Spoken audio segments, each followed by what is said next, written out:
По 8 години судска постапка, случајот Талир 2, кој се однесува на финансирањето на изградбата на партиското седиште на ВМРО-ДПМН, доби правосилна завршница, откако апелацискиот суд ја одби како неоснована жалбата на обвинителството и ја потврди ослободителната пресуда за екс-премиерот Никола Груевски.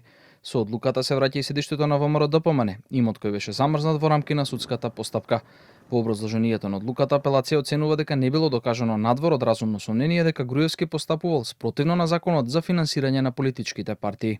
При постапувањето и одлучувањето, судот оцени дека преземените дејства од страна на обвинетиот НГ како одговорно лице во правното лице се во рамките на неговите овластувања и не се изведени докази од страна на основното јавно обвинителство Скопје дека постапувањето на обвинетиот е спротивно на законот за финансирање на политичките партии.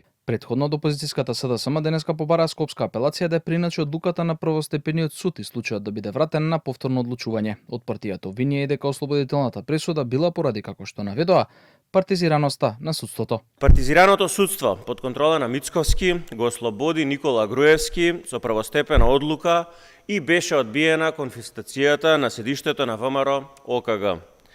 Предходно, предметот Талир 2 беше одземен од поранешниот обвинител како класичен пример на политичко влијание врз текот на истрагите. Случајот Талир 2 го отвори сега згаснатото СЈО во 2018 година, а потоа го презеде скопското обвинителство. Во првичната постапка Груевски беше осуден на 6 години затвор, а на партијата и беше изречена конфискација на имотот.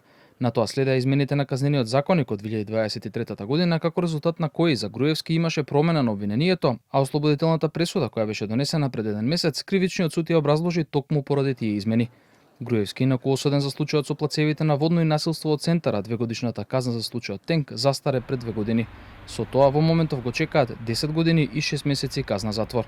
За него се уште е активен и предметот Титаник, кој е првиот отворен од поранешното СЈО.